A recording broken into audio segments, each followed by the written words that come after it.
Well, I'm all scatterbrained today, and it's perfect for a live feed, but not great to film videos where you're trying to stay on track because live feeds go off the rails all the time. I'm trying to get the light. I thought I had it so that you guys had light and could see better what I'm doing because, well, I'm not setting up for a full video, so there's going to be some shadows and stuff. Maybe if I get down lower. I don't know. I got lights on either side of me. Um, but yeah, I was having a conversation with a friend of mine. Let me get this chat set up properly. Chat filter, all messages. If you're here, please drop a like. But I was having a conversation with a friend of mine last night, and we talked about some stuff because he's an older guy like me. I think Denny is like 55, maybe 60. We're old Navy buddies. I've known him for years, and he is also heavy, heavy into knives. He loves collecting knives. He lives on the eastern part of the country, and so we were talking about it, and he was like, "Have you noticed that knife quality has dropped?" And I was like, "I see so many knives. Like, I don't really think so." And he goes, "Pull out some of your older knives and take a look at them compared to stuff you're getting now." Now, this isn't across the board. This isn't every country or every company, I mean, but I do know why. Hey, what's up, Keen Custom Tools? What's up, buddy? I haven't seen you on here in a while. But we got talking about it, and there's a definite striking difference between knives that I have that are older knives, and I mean significantly older, like knives from when I was a kid, and knives that you're getting now. And this is the first one that came to mind. This is the knife that my father got me. Now, I may pull this out and turn this around and see if you guys can get a better view. Let's just go ahead and do that because I have the ability to do this. So let's take a look at. Now, I'm not talking like fit and finish or anything like that on this knife. This knife is very simple, very budget, very like low quality knife that was made early. I would say this was like early 80s. My dad got this for me when I was like 6. So this has been 80s time frame, and this was a cheap knife. But this is still a very quality knife. This was made by Camillus in New York. I think I'm a little too close on it. But this was made by Camillus in New York, and this was the first knife I ever got. It's an old model 42 by Camillus. They called it Silver Sword. And I still have this, and I've had it for years.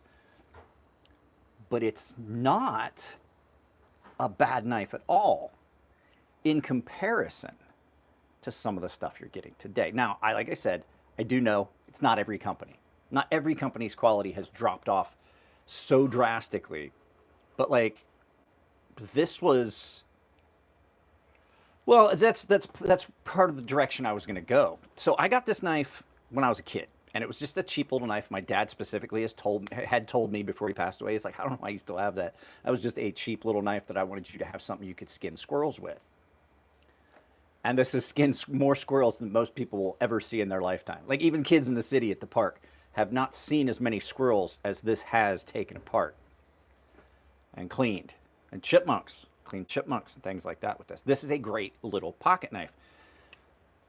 A knife like this, if you got a knife like this today, would not last you the lifetime this has lasted me. I am 50 years old. I got this knife when I was 6, I think. I was like 6. We had just moved to our new house. It was the first summer. So yes, I would have been 6. Going into the first grade, I got this knife. I already was in the first grade. I got this knife, right? I still have it. I still use it. It got used to the point where a budget knife like this, if you bought it today, would have been thrown away already. Another knife. This was my grandfather's knife. I remember my grandfather, and I'm sorry about the lighting. I'm trying real hard to get the lighting set so that it's a little bit better and you guys can see what I've got without the shadows, but I am limited because I'm in a garage. That didn't work at all. Matter of fact, I think that made things worse. Let's see here. Sorry, guys. This is how live feeds go sometimes. You just don't know how things This is a little knife. Let me actually do this. Actually, we'll do this. It's the little knife that was my grandfather's knife. It's a little slip joint, 3-bladed, Stockman. It's part of the other reason that I'm not filming. Let me raise you guys up, because I do have the capability with this as well to raise you guys up a little bit.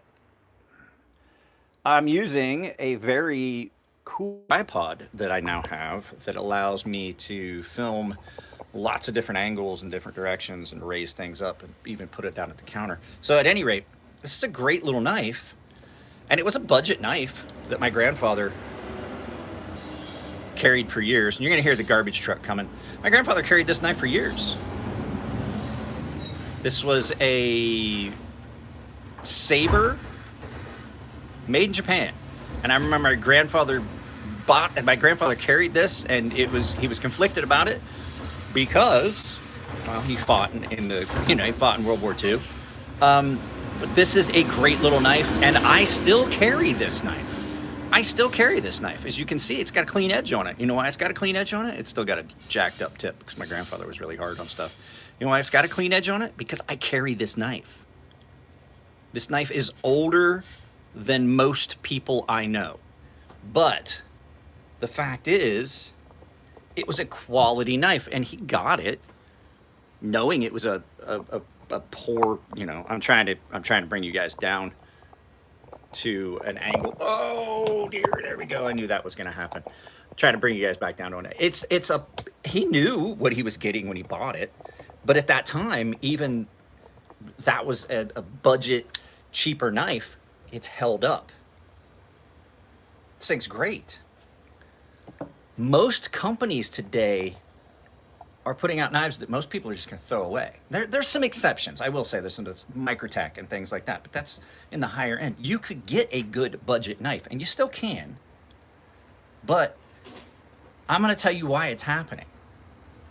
There's a couple things at play, and I noticed it first. I didn't think about it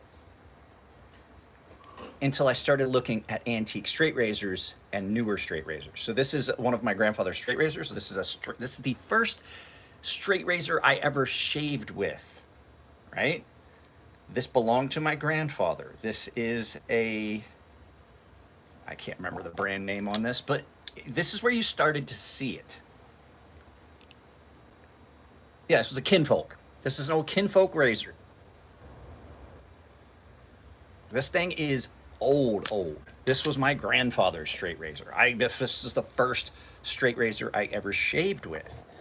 And we'll pull this back, and I'll get you a good view of it from the top so you can see it, because it is an impressive piece of steel. Let me turn you around here, make sure you guys are in focus. It's an old Kinfolk razor, old school construction. You can't find razors like this anymore. It even has got material on here, on that grip, all the way down into the monkey tail. And it is ground perfectly. It's been sharpened perfectly. I still occasionally will use this razor. It does need a little bit of rust removal. That is something that with antique straight razors, you got to be careful with, like cleaning them up too much. But this isn't something I would ever part with, so I'm not worried about the value.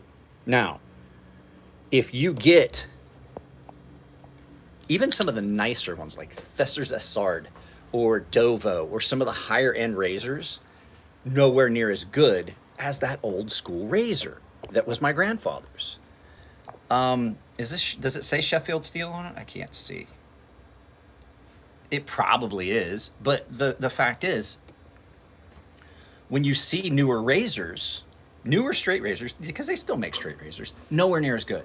I had a couple Dovos and things like that. Now this is an exception. Now this actually is kind of an antique. This is a full custom-made Japanese straight razor by a guy named Tanifuji. He was very, very famous for straight razors in Japan, and he made Western style straight razors with very deep hollows, very broad blades, and this thing is the best straight razor I have ever owned. This is a gift from my wife. What I'm getting at here is, what used to be really common in the knife industry, the straight razor industry, and things like that was you had these old artisanal, very, very well versed in how every step of the process makers that were making knives. And now, I mean, you had people that were involved in every process, and then things started to get a little bit automated. You didn't have the eyes on everything, right? There wasn't someone doing every one of those steps in the process. You see the same things with vehicles. New vehicles don't hold up. New furniture doesn't hold up. It's all being done in a fashion where people are in. And I'm sorry, I'm not keeping up with the chat, guys. I'm sorry. Jaden, hi. Knee palm. Practically, in my opinion, I think practically everything has went to throwaway. Yes. What's the verdict with the new replaceable blade knives? That's the straight razor. The reason you don't use a straight razor anymore is because King Gillette found a way to tell you to throw these away. These are dangerous. They started getting called cutthroat razors, and they did this big thing like, oh, you need a safety razor. You need a safety razor. King Gillette convinced everyone to get rid of what is the best shaving implement you will ever use and replace it with something so that he could sell you the blades. If you buy a straight razor, you buy it once for a lifetime. I still use my grandfather's straight razor. Granted, he didn't have any sons that would have been using this and honing this, but the fact is, this is a World War II era or earlier straight razor from before my grandfather ever joined the military. From before World War II. Still very good razor, easy to use, easy to sharpen, easy to take care of. 1950s era, straight razor, because in Japan they still used straight razors a lot. Barbers did and things like that. This really irritates me how clearly you can see that big scar on my face in these live feeds. It really does. Sorry, my neighbor is the landscaper. He just got done. He's cleaning up the mess that he made. So those knives that have removable blades are cool for some applications. There's some that you use for hunting and things like that. And that way you have a fresh blade and you don't have to sharpen in the field. Wyoming knife, which is a skinning knife. Wow, his leaf blower is loud. Landscaper. If you're a hunter, Wyoming knife was a skinning knife, so it had a gut hook on one side. It had 2 finger rings. It was specifically used for skinning animals. And if you're here, please drop a like. So what King Gillette did was he convinced people to throw away straight razors because they were unsafe and you were going to get hurt and they weren't hygienic. And I've used the straight razor since I was 15, 14, something like that. When I first started to have to shave, we didn't have money for the cartridge style razors. My grandfather was like, boy, we can't, like, you need to learn how to use this, because I basically grew up on our farm, my grandfather's farm, because both my parents worked. So once they did that, he convinced people to basically throw away something you could use for a lifetime, because he could only make money on it once. If I basically give you something and then I give you a handful of blades for it, and now you've gotten rid of that, now you're stuck with that razor. Now you have to buy the blades that go in it. And those knives, and I have one around here somewhere. I don't pull it. Yeah, I guess I do. Here's something kind of the same. I guess this would kind of be the same. This has a replaceable blade. It's just like a little hobby knife scalpel. And so once you got rid of that straight razor, you had no option. Well, they sold those blades, the single blades, in a safety razor for a long time. What happened was you would basically buy a kit, and it would come with a pack of blades. And you would see, oh, I got a fresh shave every time. I don't have to strop this. I don't have to sharpen it. I don't have to do any of those things. This is a straight razor model. Most companies do this.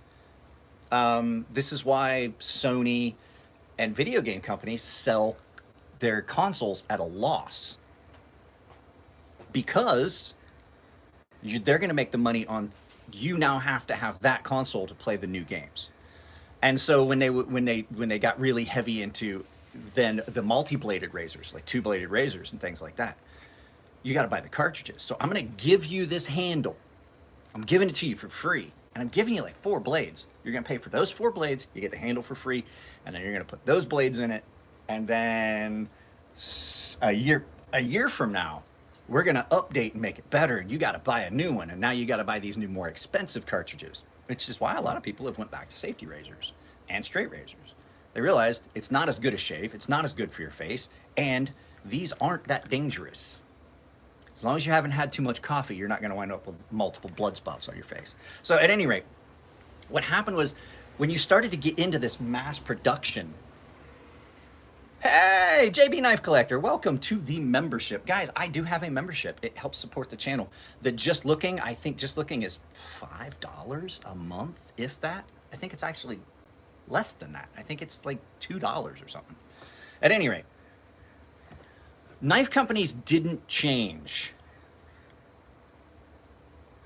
Knife companies didn't change. You can double tap the screen on this vertical one. Knife companies didn't change as quickly because everybody viewed a knife as a tool. It wasn't something you were ever going to throw away. In recent years, what has happened is knife companies are starting to make knives because knives have now become a hobby.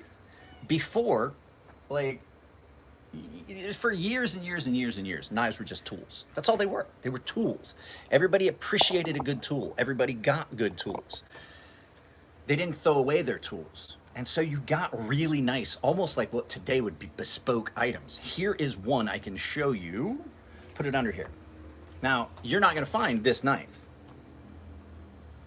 You may find one that looks like it, but you're not going to find this knife because this is new old stock. I purchased this knife. This is an old school Puma Stag Bowie. And I'll pull you guys back here this way so that I can do the back reverse view for you. This is something that I'm trying to see and make sure you guys can get. So this is new old stock. This is a Puma Stag Bowie. These were great. It's got the aluminum guard and then an actual stag handle. And then it's done really well. So this is probably, I don't know the year of production on this specific knife. I bought this, it was new old stock. It was new in box and had never been carried. And you can see there's some patina on it. It came with patina on it. This is something that was probably made, to be honest, looking at the font and everything that's on it, this is probably made maybe 1980s, 1970s time frame in Germany. This is still made in Germany, handmade in Germany. And it's a great, great knife. You're not going to find these days. They are great. They now make their stuff in Taiwan. If you find this knife, it's gonna have made in Taiwan, not made in Germany. So this is a great knife. I've had this knife for a while. I got this when I was still active duty military. It comes with a beautiful sheath. The new ones are nowhere near as nice. The heat treat isn't as good. The materials aren't as good. They're not, you may hear the dog go nuts because the garbage truck, I keep forgetting I'm using the mic. Is the garbage truck loud for you guys? I can't tell. If you guys are here, there's 114 of you here. Here, drop a like, just double tap that screen. So it's hard to find a knife that is this good from this company these days. And it's because when you went from having something that was a tool that was going to be used and carried and not be a collector's item or be a hobby that you're gonna like, I'm collecting these as a hobby, I'm gonna mess with knives as a hobby, which I admit I'm definitely into knife collecting as a hobby, but I still do use my tools. Try to find, yeah, you can't. My buddy's been looking for one for, oh, I'm sorry, did you guys just lose audio? I nailed the connector for the microphone. Let me know if the audio changed. My buddy just found one for his father because a White Hunter was one of the knives he carried during the Vietnam War as a Green Beret. It was one of the knives he carried. That's why if you watch the video that I did with my buddy Tino, audio still good? Okay. We've been on a quest to find one of these. He finally found one. The Mark II dagger, the Stog Bowie, and the White Hunter were all 3 knives that my buddy's dad carried in Vietnam as a Green Beret. So, they're hard to find. I have a hunter's pal at my house in Ohio that I want to get here so badly before it gets destroyed, because it's a more human environment there. And my sister keeps trying to get it packed up. But with everything going on, my mom has cancer. She just had hip surgery. So there's a lot going on. So plenipote, still good. All right. There's some exceptions. I will say there's some exceptions. You can find items that are still of that quality. This is that Lon Humphrey Custom Tucson. This is a knife that I carried until recently because I've got some other stuff in. I carried this daily. This was my everyday EDC fixed blade. I would carry it past the belt loop, so it was over my hip pocket. Carried great. This is an awesome, awesome knife, and it is of that quality that I would be expecting from something years ago. So, where am I going with this? Well, what happened was companies started to get a demand for their product. This all happened here just a few years ago, where there was a big demand for so many products. So I had to step up production. So now we've gone from things are made by hand, things are made by artisans, guys that really, that's what they did. That was their life revolved around that. And this is post-World War II, post-Korea, post-Vietnam, guys that were really driven, and they were throwing themselves into it because their job was everything. Because, you know, the country was recovering economically. They had to throw themselves into their work, to where I knocked my bottle of sharpening water over, and it's leaking on everything over here behind you guys. So they threw themselves into their work, and they took their work seriously, and the quality of their product reflected on them, right? They took pride in what they were doing. There was so much pride in what they would do. And then as those guys started to age out, this was a job that really wasn't people weren't trying to get that job because no one left. At that time, people would take that job and they would do it for their entire life. 40 years at the same factory, 40 years making knives. And they had that level of knowledge that no one would ever take. And then younger guys were not getting those jobs because no one was ever leaving. Well, then knives became something that were fun, and knives became something that were more in demand. And so those older guys were those guys were aging out of the production, and no one wanted to take the job, so they've got less people, so they started to automate these processes. So that meant there weren't as many people seeing each step of the process. So there was like a guy putting stuff in the machine, and there was a guy taking stuff out of the machine. They still were of a higher quality because the guys that were doing that were the older guys that were still there. And then companies started to bring in these newer, younger kids that looked at it, it's just a job. I'm just getting paid, man. I just go there for 8 hours and I get paid. And you got a guy that's just at the machine, like he wasn't the focused, putting everything he had into his job that you got with post-World War II and post-Korea guys that were doing those jobs. Guys that their entire livelihood was, I have to make a good product. These guys didn't care. You know why? Because how many people do you know that haven't had like 15 jobs? These are guys that they took that job and they stayed at it until they fucking died.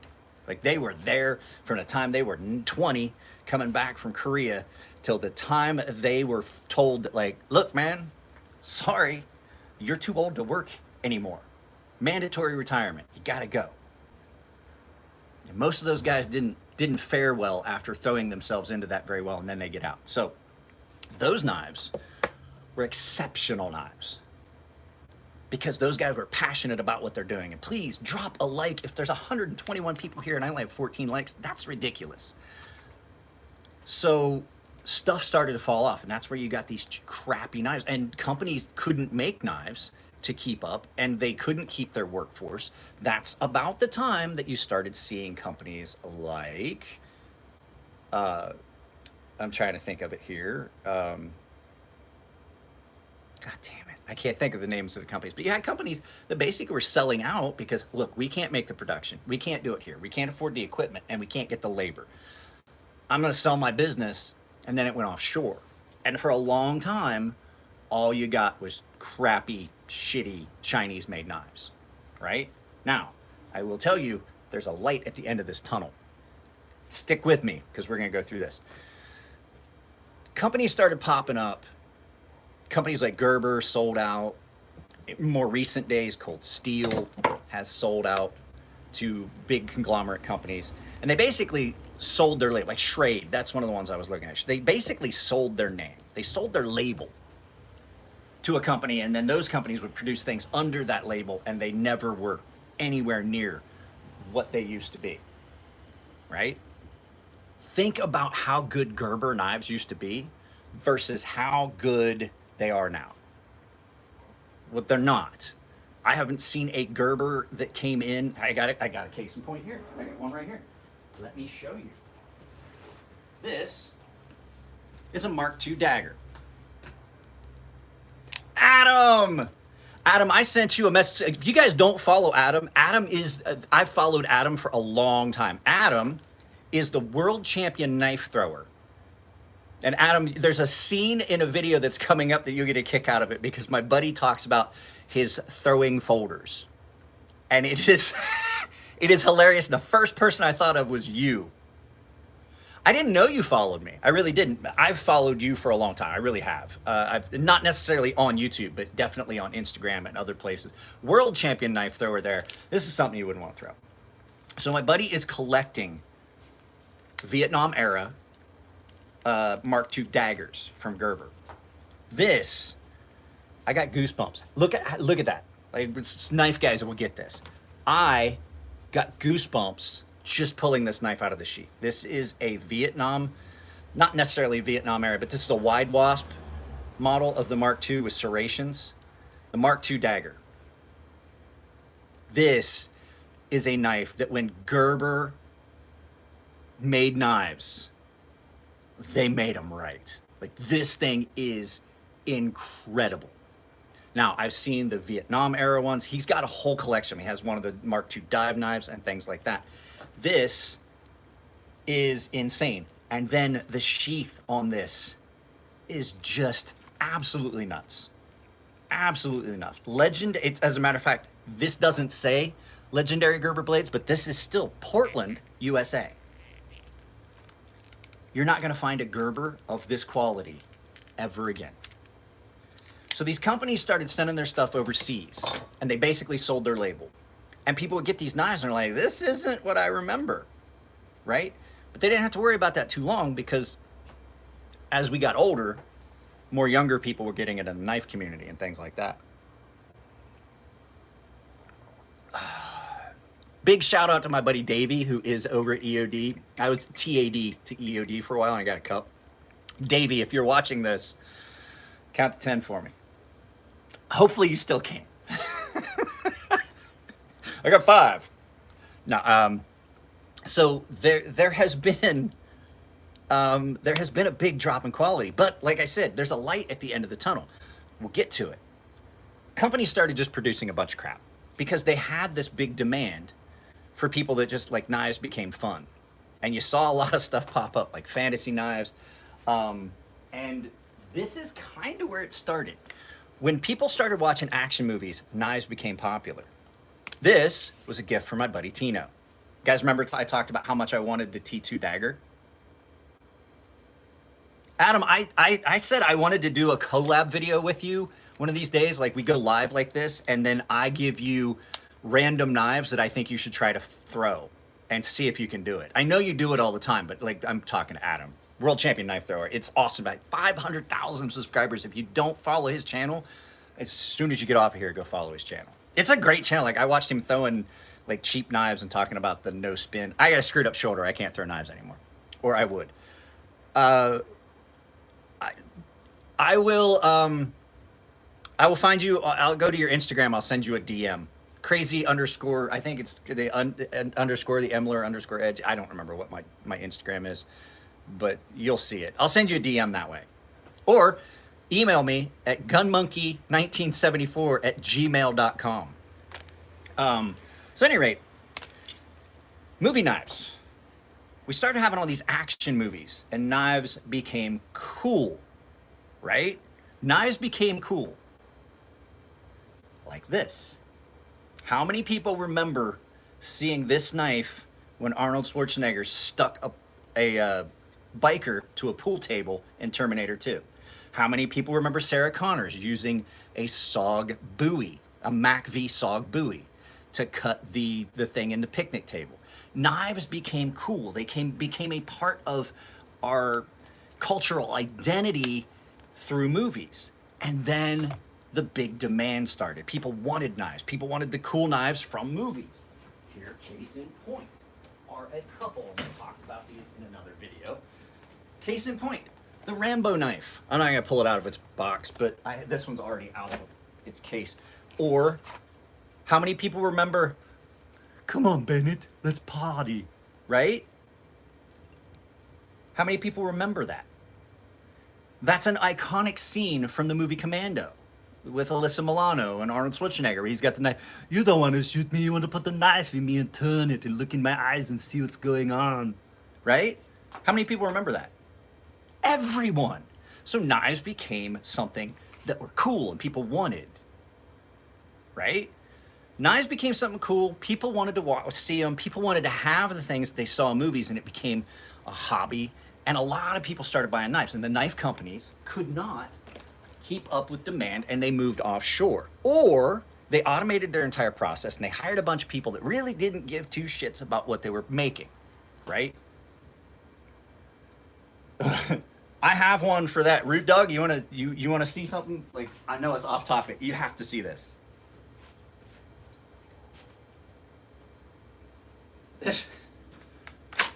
This falls into that category, and I want you to keep in mind I am 6'3" and I wear triple XL gloves. This is, the blade on this is bigger than most knives. At any rate, where was I? They started hiring a bunch of people that really didn't give a crap about what they were doing. And you had a whole big long period where the only good knives you were gonna get were custom knives, right? That's why. Now this changed about the time I started to become a custom knife maker. I picked a really shitty time to start becoming a custom knife maker. Companies started popping up. This is the light at the end of the tunnel. Companies started popping up that were doing things cheaper still than a custom knife, more expensive than your average production knife, but at a super high level of quality. And there's a bunch of them out there. And we're talking, well, I should take a step in the evolution of this.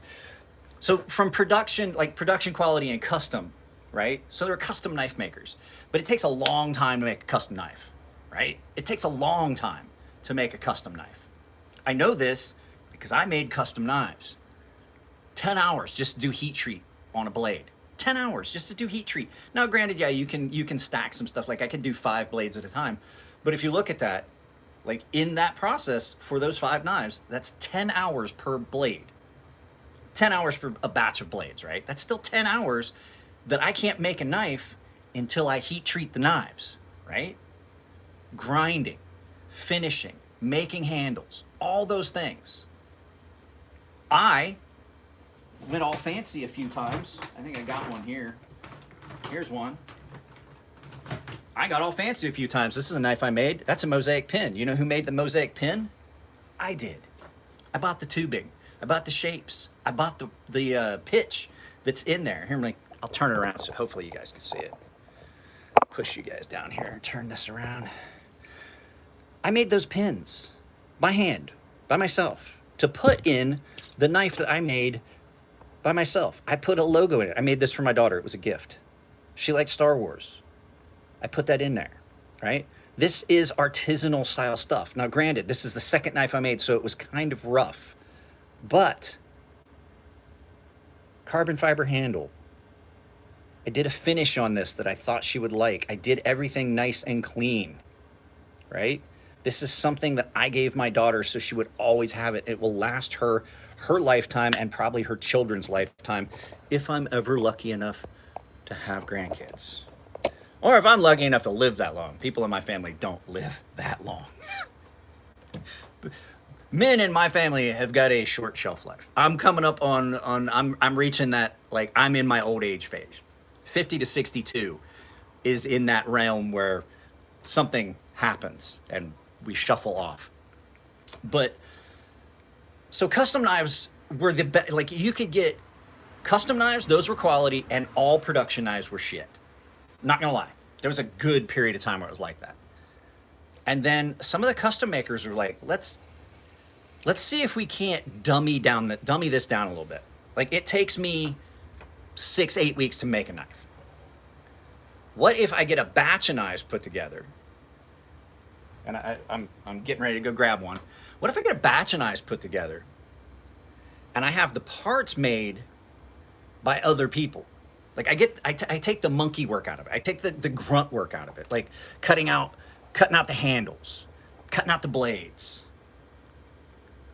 you know, peck drilling, like marking the spots where all the hardware is going to go, and making the hardware, and then hardening blades. What if I outsource all of that, and then I get the parts in, and then I look at them and I QA them, I test them, and I pick the parts and I marry them all up to their handles, and then I get the hardware and everything and outsource that, and I just start building the knife, doing the finishing, doing all the little, the intricate things that require an artisan, and take the other parts out. And then you started getting midtech knives. And midtech knives are great.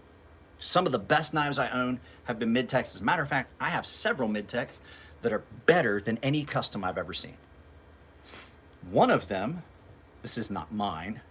We're not even gonna look at that one because it's the worst. It's the worst knife that this company that I like made, and it's a lefty. So there will be a video about it, but I gotta go down here underneath. I gotta go down into the basement and grab a couple and show you. So midtech knives encompassed a lot of stuff. So these are midtechs, and so what it was, these are all 3 Farron Forge knives. This is midtech Master Blaster. Now this has all been hand carved and everything. All these parts were made by someone out, all made here in the United States, 100% USA made. All of this was sent to Waterjet.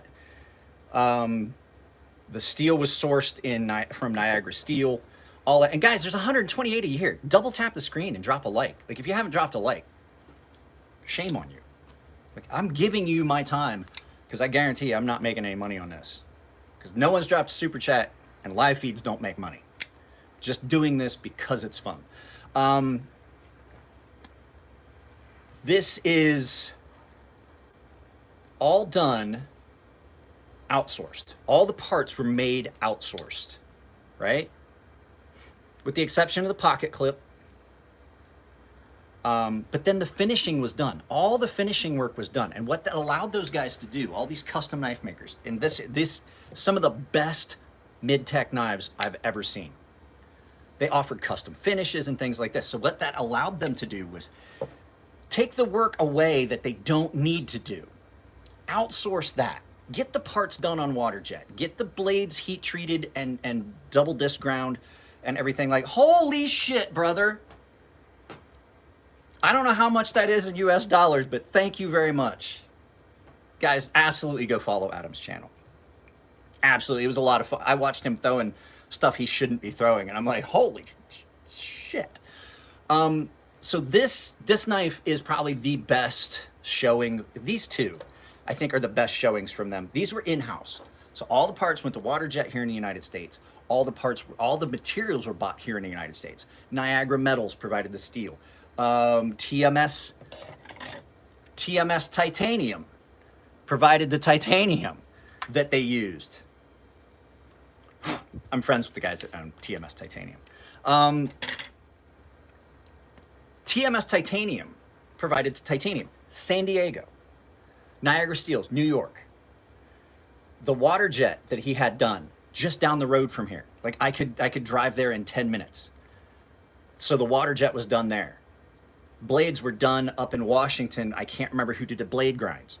And then when they got ready to do all the machining for these things, it went to SDPM, San Diego Precision Machining. Very, very cottage, almost cottage, very local, 100% USA made, right? These are some of the best knives you're ever gonna find. These were beating custom knives, just pounding the crap out of custom knives, right? And they were beating the production. So this didn't take them as long. They didn't have to charge as much. And because it's cheap to get stuff made, the precision work that goes into putting it together, that's where the cost comes in. So you could get one of these for almost half the price you could get a custom knife, right? So that's kind of where it happened. Now, have knives still been, are production knives still bad? Yeah, there's a lot of really bad production knives out there. There are, because people don't want to pay $550 for a folding knife, thousands of dollars for a fixed blade, anywhere between $800 and $1,000. When I was really getting into the swing of making custom knives, that's where it went. But this is why this sucks, is because I decided to become a custom knife maker about the time that stuff like this was really getting good.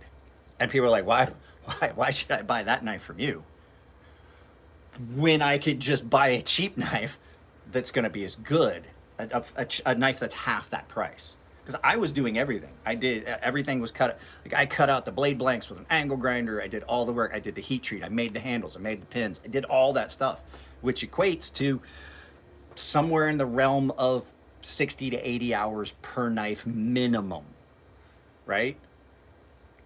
I had to buy the materials, I had to buy the parts. I figured it out. I was making about $100 a knife. If I sold a knife for $800, I was making about $100 for 80 hours worth of work.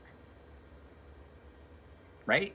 Yeah, I made the pins. Well, for a while I made the pins. I started using removable hardware on some. I did still use pins and things like that, but I did.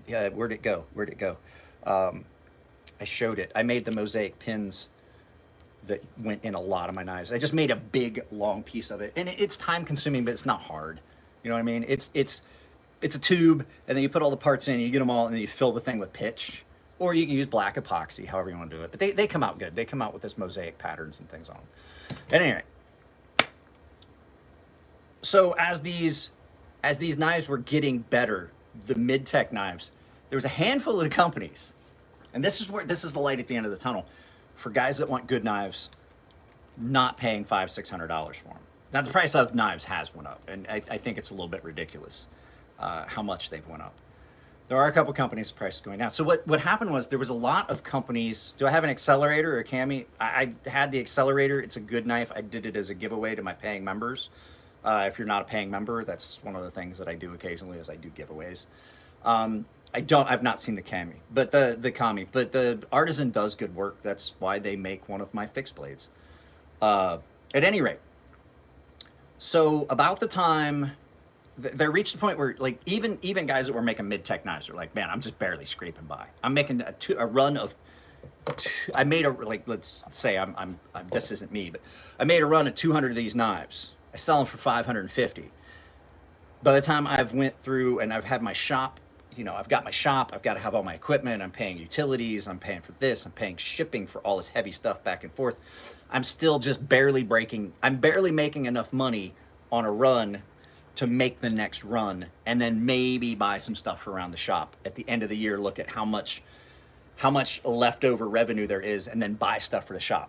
These guys were not paying themselves for a good period of time. They basically were just paying to make the next run of knives, right? At that same time that people were realizing that I'm still not breaking, I'm just barely breaking even making these, right? Companies that had been making parts, there's a lot of companies that were, because you can get away with this. So let me break this down. You can actually get away with it's 100% legal. You can have all of your parts made offshore. You can receive all of those parts at a very cheap price. You can have them made offshore, China, Taiwan, India. You can bring all that stuff back. And as long as more than 50% of the overall cost of that knife was incurred here, stateside. Like, if you bought all the parts and then you paid $1,000 for a box of parts, and each one of those knives cost you, let's say, $100 for machining and stuff offshore. If it cost in time, money, resources, and everything else, and labor more than $100, like if that knife was going to be a $300 knife, it cost $100 per knife for parts and machining, and you added $200 to it, you were more than 51% of the overall cost was incurred here in the United States. That's still an American-made product. Boeing, all these companies that are like, oh, it's an American company, all their stuff is being made offshore and then it's assembled here. They can still get away with calling it American made because they incurred more than 51% of the overall cost of that item in the United States. So a lot of people were going to companies over in China and India and Taiwan and saying, hey, we want you to make these knives, we want you to make these parts, and we're gonna buy them from you. And so there were companies that started coming up and going like, wait, we're doing all this OEM work to make knives, and we're charging like $100 for raw parts, and they're selling that knife for $300 to $400, or I mean about $500 to $600, $550, $600, you know, for midtechs. Why don't we start just making knives? We know how to do all this other stuff. We'll get some folks that know how to make knives. We'll train our folks, and we'll just make knives here at the quality of what they're demanding, because we all know for a long time, made in China meant it's made junk, right? But that's because everybody went to China and wanted the... Adam, thank you very much again for that donation. It just popped up again. I can see it up here. It just reminded me. Thank you very much.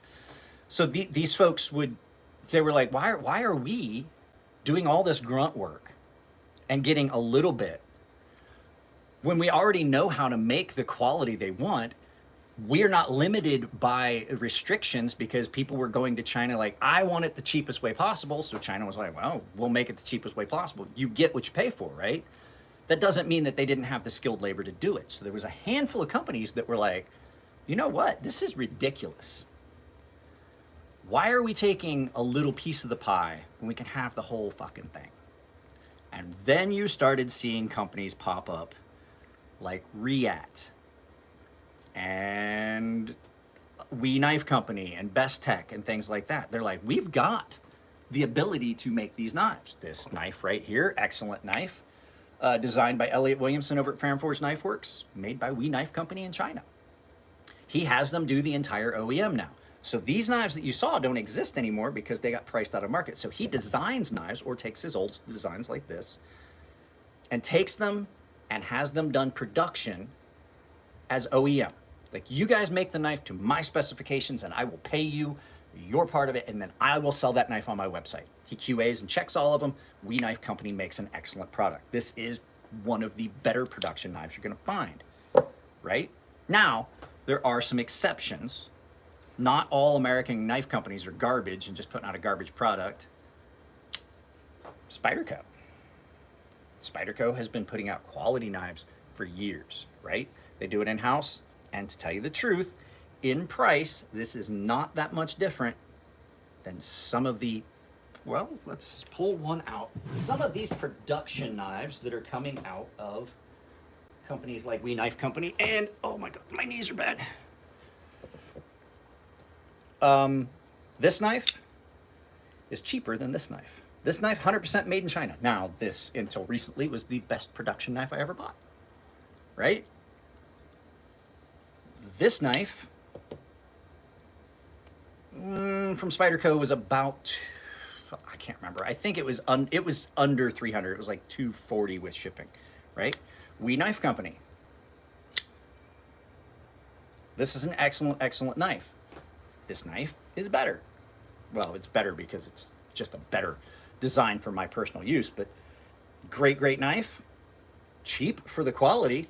I think I paid $190 for this when I first got it.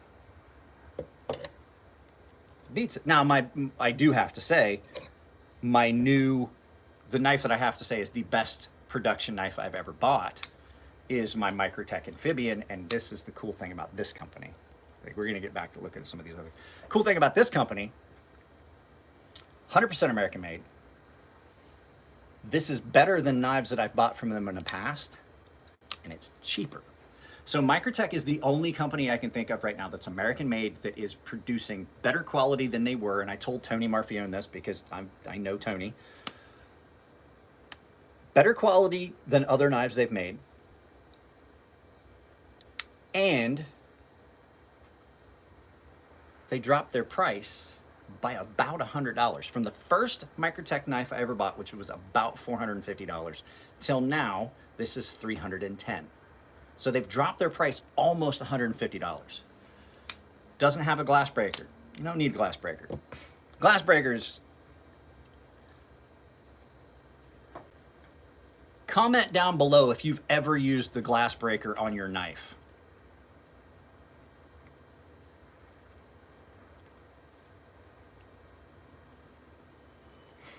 And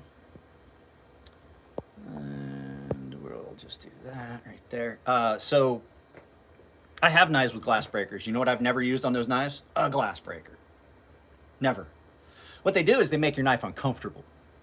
I have a couple knives with glass breakers. They make them uncomfortable. And to tell you the truth, to be honest, when I designed my version of a combat knife, which is in this large bin full of fixed blades, as I'm digging desperately through this box of fixed blade knives, trying not to cut myself on something that's going to go through a leather sheath, because there's some cheap leather sheaths in there. I added a feature to this one that could be used as a glass breaker. And I tested it, and it does work, because if you look, the handle material around it. This is a knife I designed, and the scale has been redacted, so there's a little bit of metal protruding all the way around, but that point right there was on there specifically so that you could use that to break a window if you needed to. But if you got a center-loaded, spring-loaded center punch, that's the best way to do it. So this can be used as a glass breaker, and I designed it like that. And I also use 3 pins because people like lanyard holes. I don't like lanyard holes. So if you take out, let's bring you guys forward again. Try not to cut myself while I'm gesticulating wildly with a knife. Guys, please, there are 144 of you here, and there are only 31 likes. I would absolutely appreciate it. It would make my day if you just dropped a like. If you dropped a like, I'd personally, thank you. Let's see here. So there's 3 pins, there's 3 pieces of hardware on here, right? If you like a lanyard, you can, this does not move if you only have 2 screws in. You can take this screw out and run a lanyard through that. And that way you're not giving up anything on construction, and you're still getting a lanyard if you want it. If you don't, you just leave your screws in. Hey, Space Ghost, thank you very much. I remember Space Ghost. That was a fun show. So you can do things when you're designing knives or making knives. You can get away with things. I'm trying to bring you guys back up here so that I can see you. There we go. So somebody got put in timeout for a day, for 24 hours. That's a lot of seconds. 86,000 seconds apparently is a 24-hour put on hold. So Jeffrey Duncan, not my friend Jeffrey Duncan that was in the Navy with me, but different Jeffrey Duncan.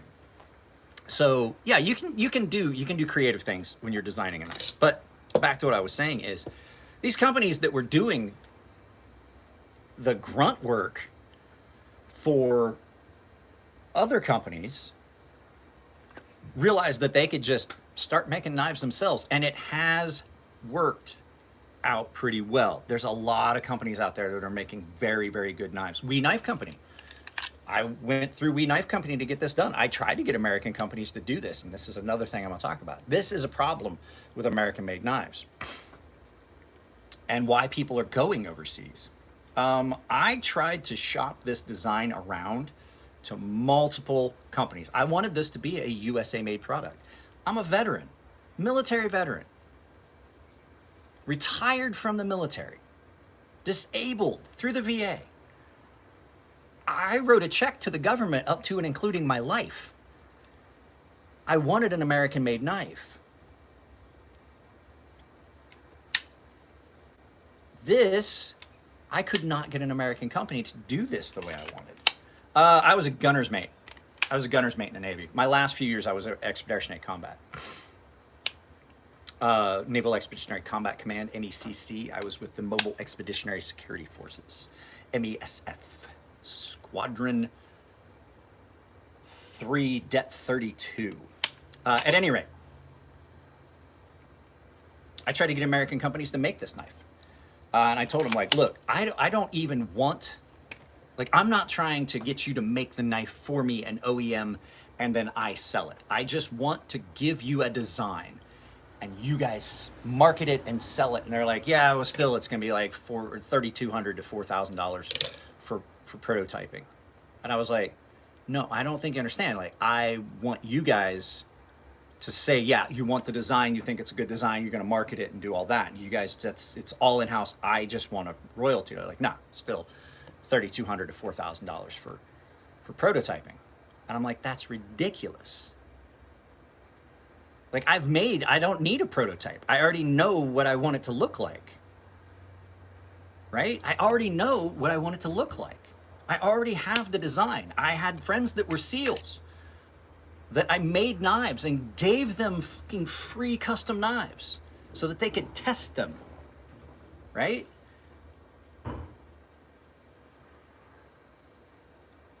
And I know exactly what I want in it. I have all the specifications. You don't even need to do a design because I have a CAD file so that my head's starting to hurt because I'm reading comments without my reading glasses on. This is how I know I'm 50. I wonder if a glass detent ball would work in a pinch. It would. There's most of the new glass breakers that are on Microtechs have either a carbide ball bearing or a ceramic ball bearing in the butt cap in the glass breaker. Because it works. It's just like throwing a piece of spark plug out a window. But at any rate, so I shopped this around to all the American-made companies I could find, and they wanted to charge me an insane amount of money for a prototype when I didn't need it. CAD file was done. We had already rendered it. I knew the thicknesses. I knew the handle material. I knew all of that. It was prepped and ready to go. All the radiuses and everything. Tool path movements. You know why? Because one of my best friends in the world is a knife maker, a knife designer, and he does stuff in CAD. And he basically just took this and put it into CAD and run it as a file, right? So where can you purchase your knives? This knife is probably available a lot of places, but it's a discontinued model, so there may be some somewhere that they only did one run of this. That's why I only have one. Artisan Sea Steak, if you go down into my description down below, you can go to I think I have an affiliate link with Artisan down below. If you can't find that, just use my Amazon store and the Artisan Sea Snake, which is out here. There we go. This little one I designed, this one's available on Amazon. Just look up Artisan Sea Snake. There's like 3 different colors with the satin, and then there's an all black one with a black coating on the blade. So, yeah, American companies didn't want, like, I'm like, look, guys, I'm not even trying to get you to make stuff for me so that I can then sell it myself. Like, I just want to get the knife out there. And they said no. So I went overseas. And guess what? I wound up with a better product than I probably would have. One of the companies I was talking to, I had seen their end product, and I was like, you want to charge me how much for prototyping when every folding knife I've ever seen come from you is hot trash? Like, they always have issues. And I'm not talking about Benchmade, but they are a company that always has issues. So knives have gotten worse because Americans got greedy. Do you know why an American-made knife typically is just trash? Well, because the people that would be good at it refuse to do it unless they're getting paid like, well, I know what I'm worth. You think you know what you're worth. You're worth that to yourself, but what are you worth to a company? So all these people that are doing the work at factories either want to get paid too much and then don't give a fuck, or they just come in and they're like there for a few weeks and then they leave. which is why I never send a knife. I will never send a knife in for warranty sharpening, ever, to a company. Because you know what? That's the first job that everyone gets. That's why edges are so screwed up. That's why factory edges suck. Because by the time you get good at sharpening knives, somebody new has come in and they move you up the assembly line somewhere else where you're learning a job. And then usually that guy quits and goes somewhere else because he didn't like that job anyway, because it's hot, it's too much work. There's an old guy grumpy telling him he's doing it wrong, things like that, because kids are fucking weak these days. They're just pussies.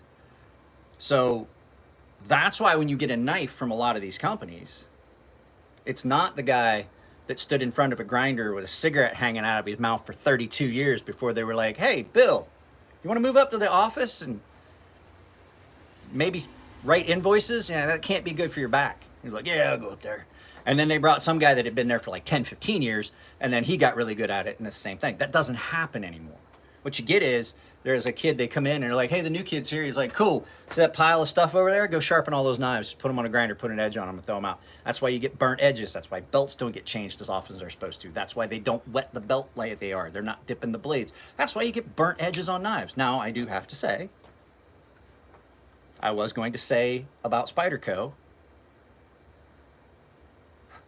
because they had some shitty sharpening for a while. This has got the best edge on a factory knife, a factory edge that I've ever had on a knife. This is my Spyderco PM2. This still has the factory edge on it.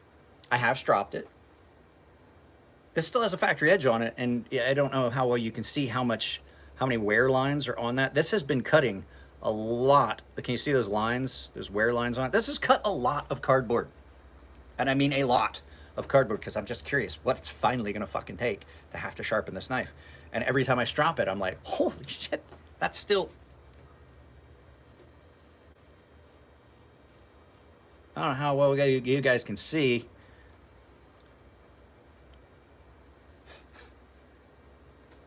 I haven't sharpened this, and I carry this almost every day. And this is cut up way more cardboard than any other factory edge. I'm trying to get it in the light so you guys can see all the wear lines that are on it. Like you can, I oiled it so it's hard to see, but there's like right there, just screaming through cardboard. So this heat treat on this, on point, the construction on this is a very, very good American-made knife. This is Golden, Colorado. This is a crew wear, Spyderco PM2, or I'm sorry, Military 2. And then this one as well, the PM2, the smaller version, has just been amazing.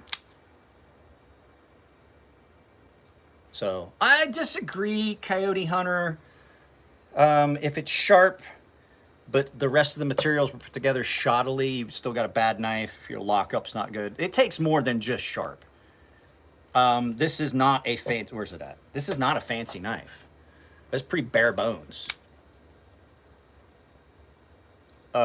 This is probably the best EDC, but like if it's just sharp, but then the pivot is loose and it's falling apart and your lock mechanism fails and pocket clip falls off and you lose your knife, like I don't know how he's done it, but channel I don't watch anymore, but Wrangler Star apparently has lost several Benchmade 940s, which not really a loss because Benchmade 940 is not a very good knife. It's just a popular one. So, you know, you have to have, it doesn't have to be fancy, no, but it does have to be well constructed. Which is, Harrison Sizemore, just, no, I'm talking about the knife. I'm looking for someone to make it. Oh, I'm sorry. My bad. Sometimes I don't catch, well, a lot of times I don't catch the entire chat. Most of the time it's because I'm not wearing my reading glasses. I can't see it unless I'm standing all the way back here. Like there, I can see it now. Now I can read the chat where it says, hello, how are you doing? Now I'm far enough away because I've reached a point in my age where my arms aren't long enough. Guys, not to change the subject, but I'm going to change the subject. I got to show you something. So I have been talking about this company for a while. They actually were a channel sponsor for a while. The owner of the company is a great dude. I still do have my discount for you guys, but if you have not tried Coffee Brand Coffee, 100% American company, roasted on demand. This is kind of like a plug, but I just want to let you guys know they have some of the best coffee I've ever had. They absolutely do. I have a 10% discount link down below. If you haven't tried it, they have a Roaster's Choice program, which is a subscription.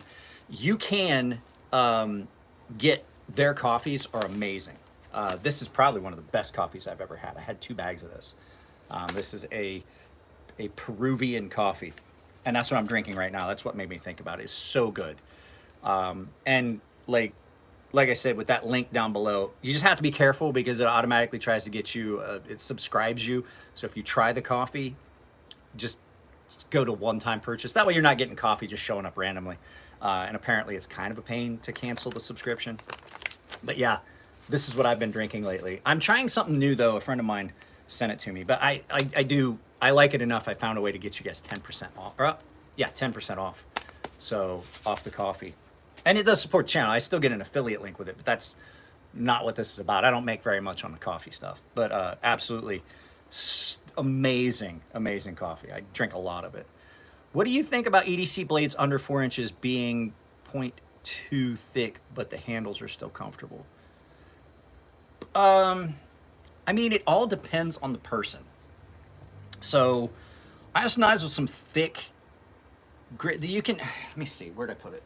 This is a case in point right here. Where I put my Norseman. So Grimsmo Norseman. I did a video about what makes a knife comfortable in hand, and there's a lot of things at play in that. So, but this is I'm trying to find one. Here we go. So this knife feels just about perfect in hand. It's got these contoured handles, and it's a little thick in the middle and things like that. And it fits my hand the way I want. So comfort level in a knife is dictated by several different things. And there's several ways to accomplish that comfort level in a knife, right? So the Grimsmo Norseman is very thin. It's a fairly thin knife, but the handles on it are broad, which means like if you're gonna have a knife that's thin this way, you want it to be wider here. And it takes up that, it takes up that space and makes it comfortable. This is a very, very comfortable knife. Incredibly comfortable knife. And in fact, until recently, this was my favorite knife till I got this one. The width of the handle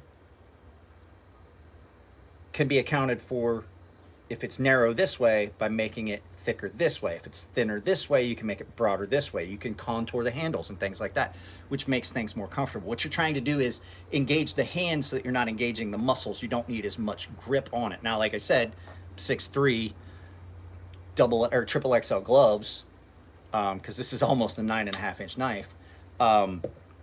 It definitely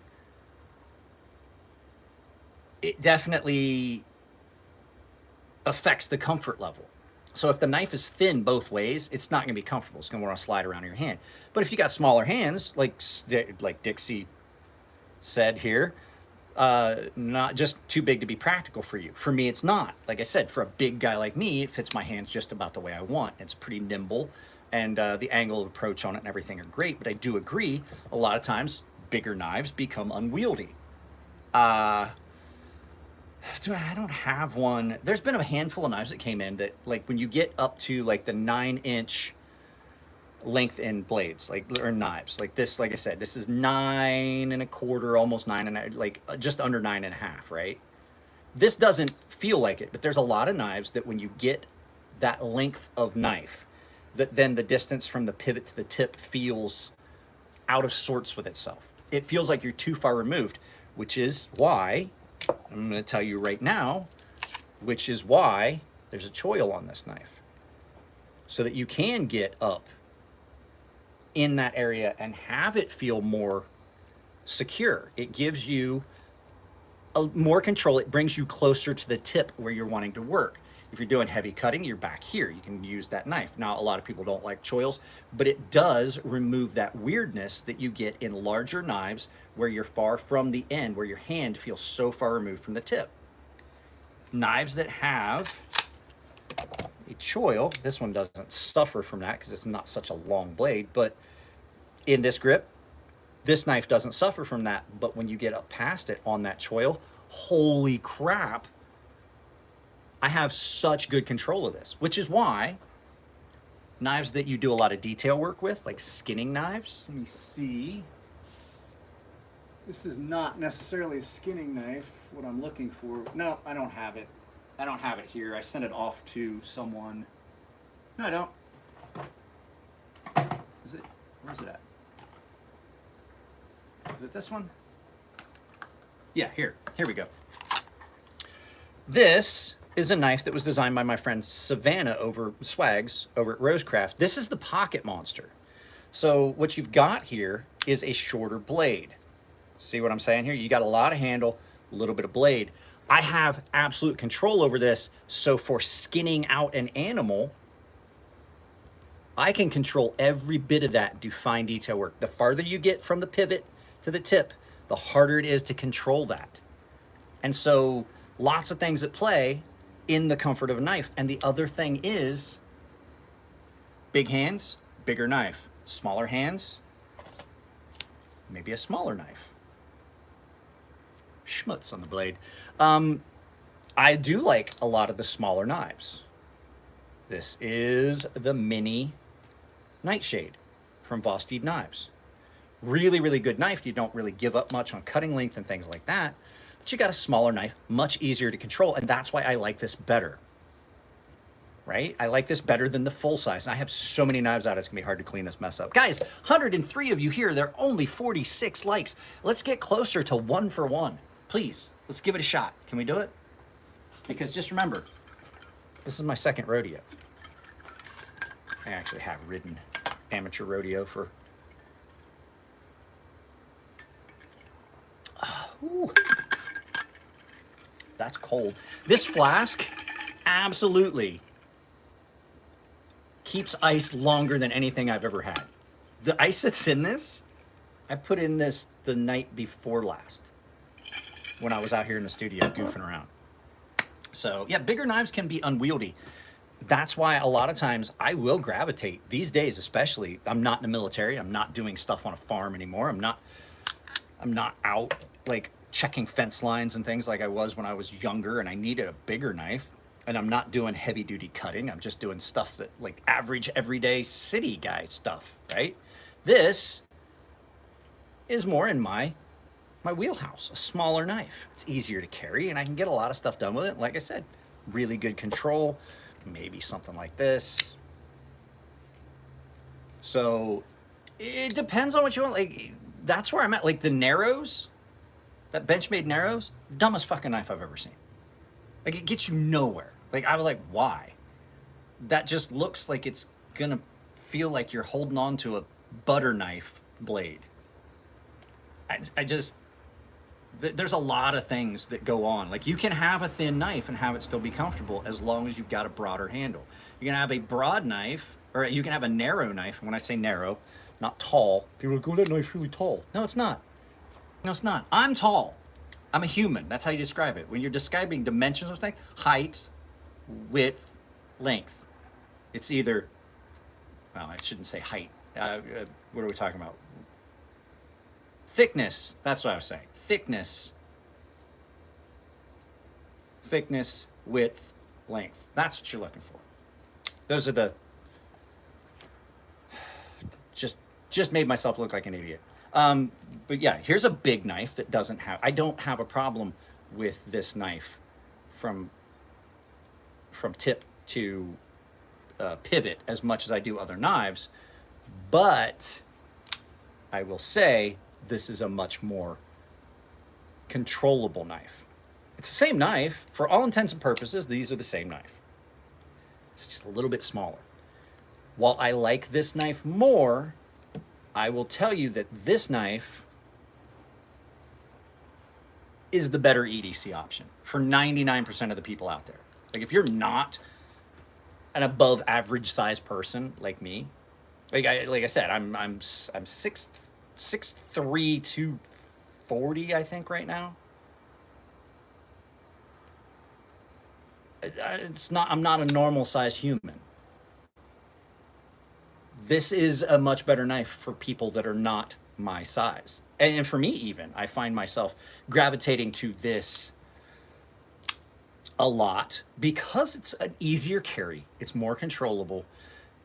And I have to admit that the material in this knife is much less susceptible to corrosion, which is one of the reasons that this knife gets a lot of pocket time in scenarios where I want to carry this. I want this knife, but I know I'm gonna have to remove patina and corrosion off the blade if I wanna maintain it.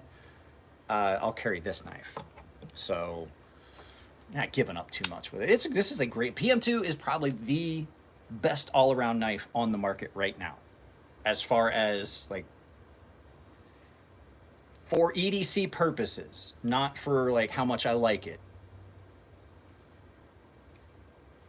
This is probably the best knife on the market for everyone, for everyday carry.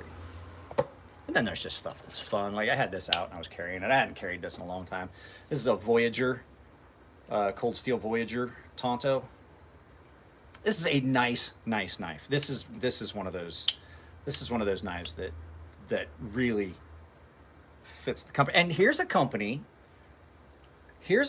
that I wanted to talk about this. Like a lot of people, I had a bunch of people talk about it. I did a video about my Cold Steel Taipan, which is why it's out here on the bench. I did a video about the Cold Steel Taipan just recently because I think this is the perfect fighting knife. Like the balance, the feel in hand, the fact that it is double-edged and you can recover from, you can pierce, you can back cut. Like if somebody's got a hold of you can back cut and not have to try and go around. You've got really, really good balance. It's really nimble for the fact that this is a very large fighting knife, right? But I did the video and I said, I don't see a big change in quality after the GSM buyout, which falls back into the thing we're talking about, companies selling their brand. Len Thompson sold the Cold Steel brand to GSM. And everybody went nuts and they were like, oh, these knives are garbage now and it's gonna screw everything up. But the fact is, he sold the brand and the knives are still being made in the same place by the same people that were making them before, just under different ownership. Like the plant where these are made in Taiwan, and I know this because I asked Len Thompson this question, and he's like, no, I sold it with the caveat that they had to do certain things. I sold because Len's getting old. I don't know if you know this. Len was making knives when I was in high school, and his brand was well established. And he was already doing the crazy stuff that you saw in magazines, like showing them off. So these are being made in the same factory by the same people that were making them before the GSM buyout. I will say the only thing I've seen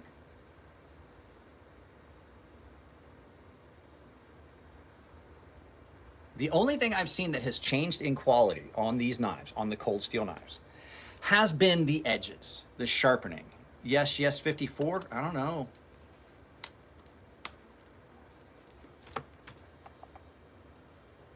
I don't know what to tell you, but guess what? You don't have to stay. So feel free to leave. I don't know. Feel free to go.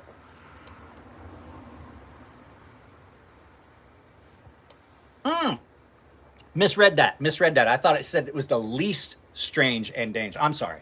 I misread that. I apologize. Yes, 54. My bad. I don't have my reading glasses. Allow me to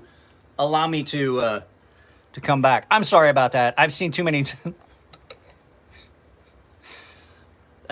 Sorry, I misread that. I don't have my reading glasses. I'm old. It happens. I'm that old dude. I'm that old dude that misspeaks because, well, that's Tim Walls. It's commonly called lying in his case. But like I said, I have not noticed a drop in quality from the GSM buyout. I haven't. like I said, I've had issues with edges, and the fact is, like we talked about in the live stream that I did day before yesterday, if you want a cold steel, you want to keep it sharp, you either got to get an old stock that had a leather sheath for a lot of their stuff, or you got to reach out to somebody to get a sheath made. Big shout out to, I've got his information this time. Big shout out to Michael Spangers. Big shout out to Michael Spangers about this. This is a sheath he made for me. I was willing to I was willing to do like barter and things like that. He told me I sent enough business his direction that he was just making this knife for me as a thank you. And so great knife, a great sheath. I mean, probably some of the best. If you guys can see it here, there is Michael's info. If you are in the market, I don't know if is that mirrored or do you guys see it normal? Because I can flip the camera around for you. This guy has done the best leather work I've ever seen on a knife. So I'll do a community post. This guy, his leather work is insane, and I mean not to say that Harry Savage did not make an amazing sheath. I've just never seen leather work this good. Like, I really haven't. This is, I mean, it is insane how good this sheath is. And I mean, it did not take him very long at all. I think we talked about it, and a week later, the sheath showed up. Look at that. That is, this is bespoke style work.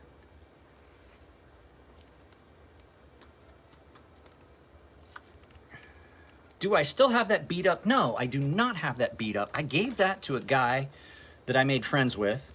And then he wound up getting sent to federal prison. And so I'm pretty sure I'll never see that knife again. I did. I had a cold steel Spartan with triad lock. But I'm going to tell you right now, triad lock right here. Here you go. Triad lock on this one. Like, if you get a cold steel with triad lock, it's going to... Why is the sheath so good? It's just such good actual leather work. Like, this is old school making saddles and stuff kind of leather work.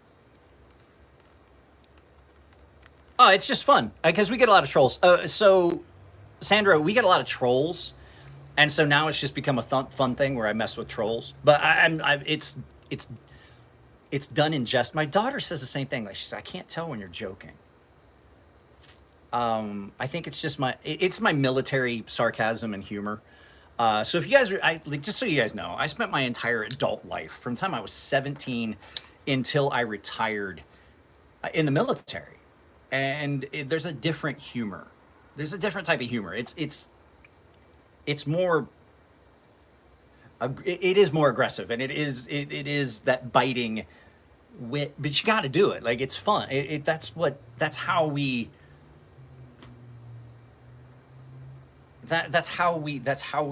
you cope with the ridiculousness and the danger and the fact that, like, that's how, like, that's how you cope with all the stresses and fears and things like that. It's just with that aggressive biting. It's just fun, you know.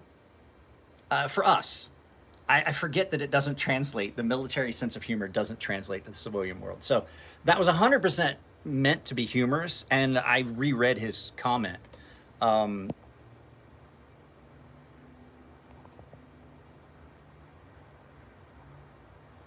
A lot of times it's done in humor and jest. So if you find it offensive, I apologize. But that is that. If you've ever dealing with somebody that was in the military for that many years, you're gonna get that sense of humor. But no, like, this is equivalent to, like, when you are getting good tack. And for those of you who don't know, tack is like horse riding, harnesses, things for, for bridling your horses and things. It's called the tack room, and it's called tack. This is as good as some of the we had saddles on the farm and tack gear on the farm, leather tack on the farm that was like pre-World War I stuff. That was my great grandfathers or my great grandfathers, or belonged to my grandfather's brothers and things like that. There was stuff on, and you maintained that, and it was great. And you don't very often see that level of leather work unless you're talking about guys like Michael Spangers. There's another guy that I've had do leather work for me, and I mean, it just eclipses any other leather work I've ever had done. So yeah, dark humor and stealing others' happiness. That's what we thrive on. We thrive on it. Like I want something funny, so I'm gonna do it at somebody else's expense. And if I do that to you guys, know that most times that's just my sense of humor. Other times it's just because, well, somebody said something stupid. And the whole thing is, like, when somebody says something and they get pulled out of the chat, it's not so much that it offends me, it's the fact that it makes it harder for everyone else to enjoy when the trolls start filling the chat. And it's hard to allow that to continue. So, but yeah, there are still companies that are putting out really good products. And some of them,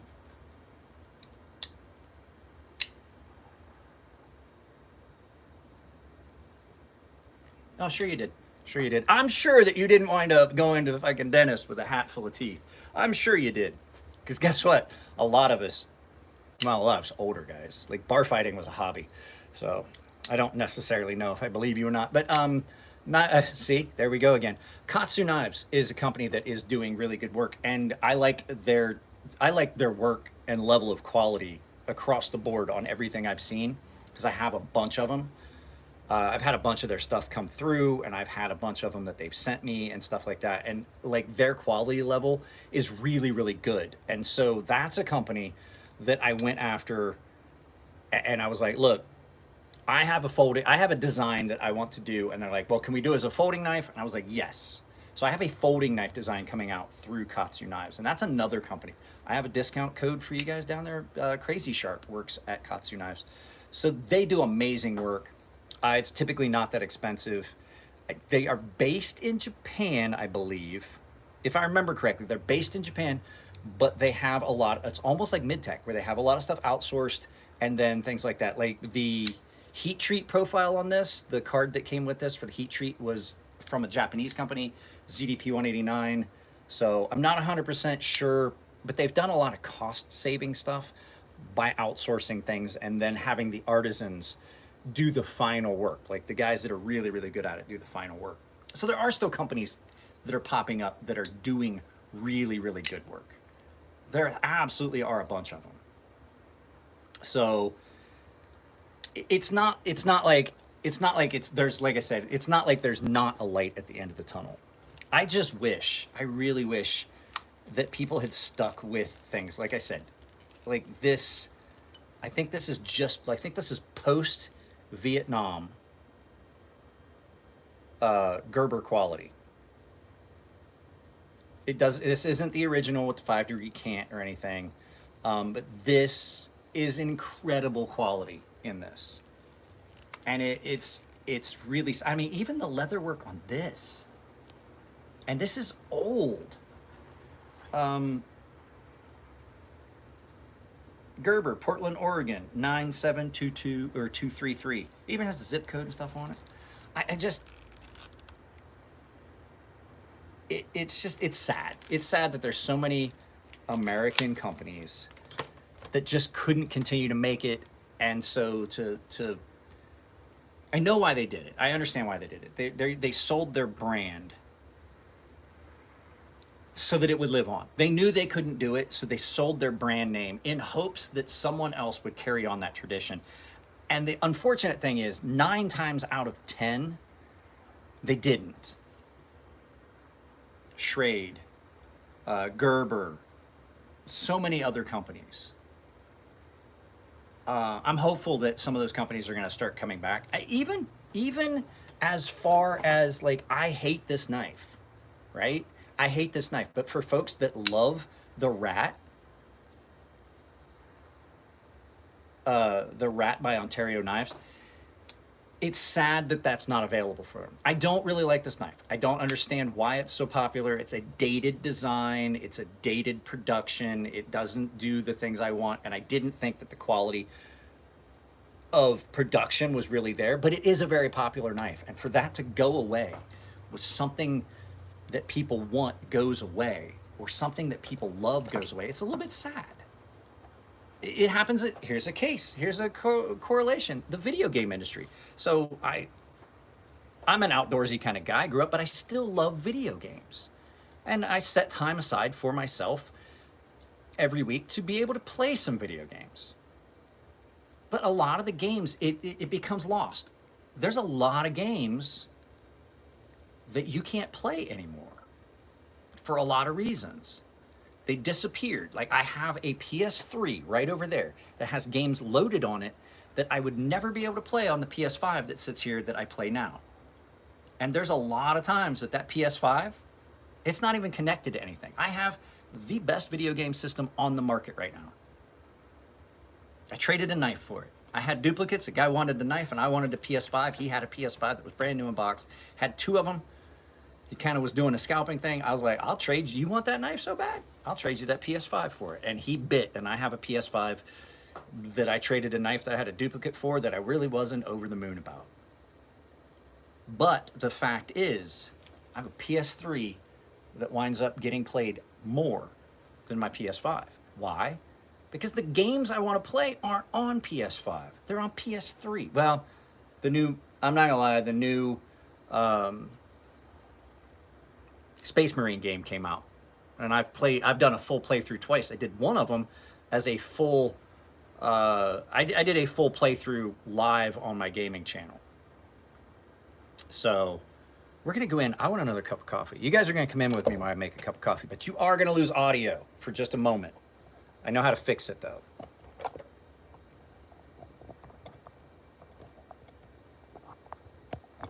All right, our audio should be good. I know what was happening with the audio. Is the audio good? Are we good? But we're gonna, oh, I gotta get my coffee cup. I get my coffee cup. Are we good on audio?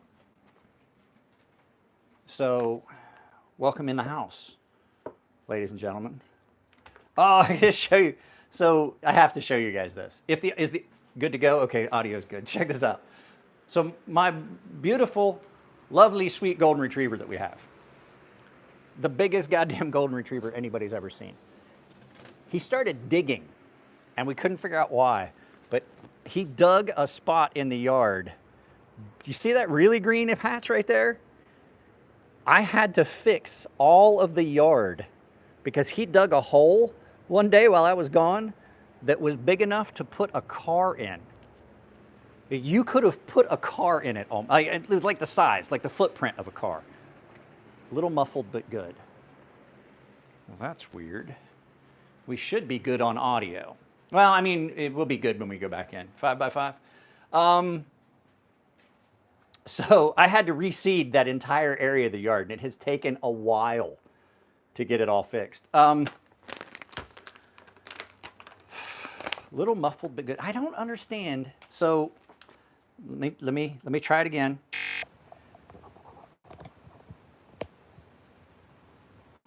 Did it change? Are we good? Did we go back to what we were? Because I mean, it's going to change again when I plug the power back in. So I believe. No. So that's just one of those things. Like. The other problem with knives is everybody has to push now because it's become like a hobby. Everybody has to push to have the new model, which is why I get upset with other YouTube channels. I had a couple knives and they were like, oh, I can't do that knife. One, I can't link it. And two, that knife's been out for, I was asking people, I was like, hey, I got some knives, do you want to borrow them for a video? And I'm like, well, are they, where can you buy them? Where can I buy it? I was like, well, secondary market. It's discontinued knife. You know, these were custom knives, but I think they would look cool on a channel the way you film and things like that. Oh, well, if I can't link it, and that's why I have a problem with some of my fellow knife YouTubers these days. Or like, oh, well, that's like, I'm only going to do American made knives. I'm like, well, good luck. Good luck. I'm here because I love all knives. Scab and I agree on stuff like that. By the way, Scab is in Florida, so swing by Choir Boys Cutlery and give him some well wishes. Hopefully everything's good with him in Florida. I talked to him this morning. He said they were hanging in there, but that was via text, so I didn't get a chance to call him. But like I was saying,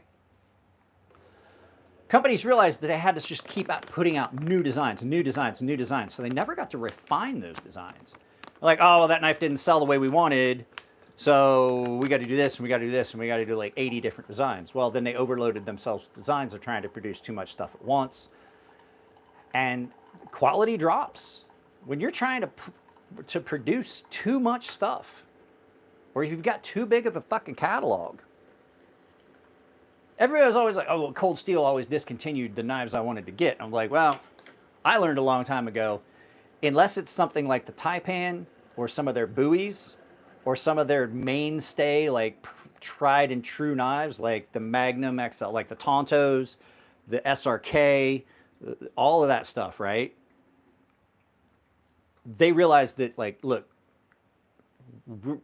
I realized, okay, if you want to get a Cold Steel model, and it's not one that's been on our catalog for like more than like 2 years, you better get it when you see it, because there's a good chance that Len is going to look at it and go, that knife didn't sell, and I can't make knives just for the love of making knives. You know what I mean? There is a point where you're like, I'm not making money on this. This isn't a passion project. This is a business. And so that's why a lot of times people are like, oh, Cold Steel got rid of this knife and I never got one. But you should have got one when you saw them release it. Because if it doesn't sell, I'm putting creamer in this one. If it didn't sell, there's a real good chance that Len Thompson's going like, well, we ain't making that no more. And every once in a while, they'll bring a model back. But it's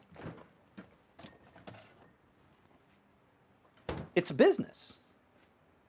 And Len Thompson was one of the best at it. I got to tell you, like people shit on Cold Steel knives all the time, but Len Thompson was the best at it when he ran that company. He's still a great dude. He's still a great dude. I haven't seen him in a couple years, but he still is a great dude. And the reason that I say what I just said is because that is a question that I asked Senior Thompson at a knife show. I'm gonna turn these lights off. Let's see. I'll turn these lights off because they're driving me nuts. They're in my eye. You guys can't see them, but they're in my eye. And maybe turn this off. That doesn't work. I'm using natural lighting and stuff, but Len Thompson was one of the best at it when it came to business. You guys are gonna get some weird audio for a second. So, question: Did the audio? Because do you get a pop when I do that? Because sometimes when I'm filming an actual video and I disconnect the mic by accident, there's a pop. Pimp J, what's up, bud? Support your local lumberjacks. No, I gotta have these lights on. It looks shitty. Len is an amazing guy. He's crazy as shit. That is the fun thing about Len Thompson. That dude is crazy as a shithouse rat, which is what makes him fun. I will tell you, I saw Len Thompson walking around with one of these canes, because he walks around with a cane because he's getting older. Hand his cane. Now this is the sword cane. He was carrying the heavy duty cane. It's all this construction. He was carrying the Cold Steel heavy duty cane, and he hands it off to somebody, grabs his stuff, puts on a face mask, and was knife fighting with somebody at Blade Show West in Portland, Oregon. I was like, that is fucking... And I got news for you. That fat old dude was fucking those guys up. Like, people make fun of Len Thompson. Like, oh, what's he know about knife fighting? Last dude I want to be in a knife fight with, I'm going to tell you right now. That dude looks slow and fat, but you put a knife in his hand and you're like, holy shit. Landis Rex, do I still carry the Sea Snake? I do. I have one of the production prototypes left here that is mine. I gave one to Scab, and I had 3 production prototypes. So I gave one to, who did I give it to?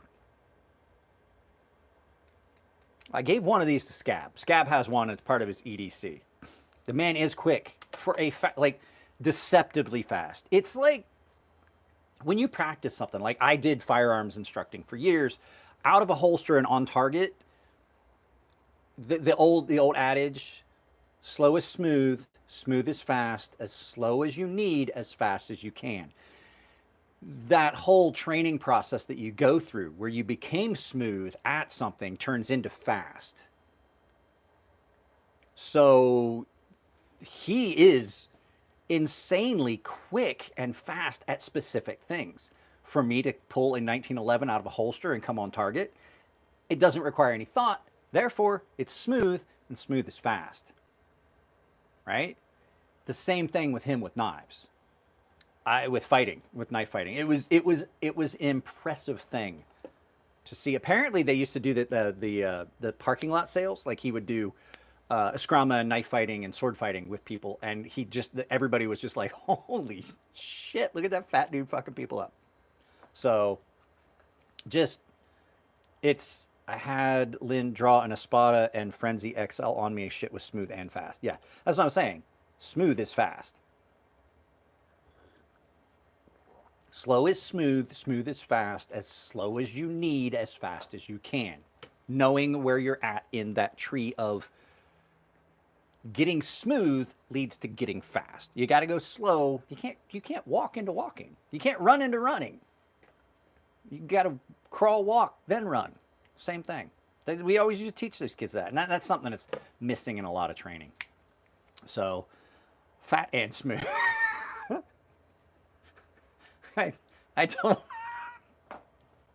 told Lynn at a knife show, I was like, bro, you got to stop eating less burgers because if they cremate you, there's going to be a grease fire at the crematorium. And he was like, fair. Because he's crazy. He's a lot of fun. But back to knives. There's a lot of great knives out there. There are a lot of great knives out there. I'm not trying to say that knives have turned into shit. This was just, that title was a way to get everybody in. But it's a true statement. Companies try to make too many knives at once. And I've seen good companies these days that are producing, let's see. So, We Knife Company, their We Knife brand still is what makes their high-end stuff, which is great. Right? Their high-end stuff is still great. This is the We OAO. Their high-end stuff is great. But what I have noticed, and this is disturbing for me, Civivi, this is where it gets weird. Civivi was originally the budget brand for We Knife Company. Well, now they're kind of splitting it, and they're basically making it into two companies. I'm sad about the GSM acquisition, but the fact that they idolize them at GSM puts me a little at ease. Like I said, the only thing I've seen change has been the edges, the sharpness of knives I've received from Cold Steel. I have not seen a drop in overall quality, just sharpness. But like I said in a video, and somebody commented, they're like, see, there's the drop in quality. And I was like, no, because I have news for you. Most knives come with an edge that I'm not a fan of. As a professional knife sharpener and knife maker, my edges are different than most factory edges. Like I said, that Spyderco is the only one that still has its factory edge, really, that has come. The We Knife Company makes their high-end stuff under the We brand, and then Civivi was supposed to be the budget line. Well, then Civivi started ramping up into quality, and they just basically made it a second company, and then Sencut popped up. But the problem I have is Sencut knives aren't all that great, right?